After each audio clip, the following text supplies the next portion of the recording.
કેટલા વખતથી તમે એક્ટિંગ કરી રહ્યા છો? લગભગ 3rd સ્ટેન્ડર્ડમાંથી ત્યારથી કરી રહી છું. તમે કોઈ ક્લાસ કર્યા હતા કે જાતે? જાતે કયા કયામાં કામ કરેલું છે તમે અત્યાર સુધી? એક શોર્ટ ફિલ્મ અને એક ફિલ્મમાં કામ કરેલું છે મેં અત્યાર સુધી. એક્ટિંગ ફિલ્ડ કેવી લાગી? સૌથી સારી લાગી મને. અને પેરેન્ટ્સનો કે તમારા મોટા જે હોય એમનો સપોર્ટ તમને આ ફિલ્ડમાં આવવા માટે કેવો? મને મારા પેરેન્ટ્સ તરફથી ફૂલ સપોર્ટ મળ્યો છે. એવું નહીં કે તું આ ના કરીશ, એ લોકોનો મારા માટે સપોર્ટ ફૂલ છે, જેની વજહથી હું આજે આટલી આગળ છું.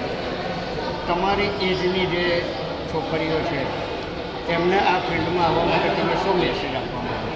હું મારા જેવી એજની છોકરીઓને એ જ કહીશ કે અગર એમને આ ફિલ્ડમાં આવવું હોય તો જરૂરથી આવે, કેમકે આ ફિલ્ડ બેસ્ટ ફિલ્ડ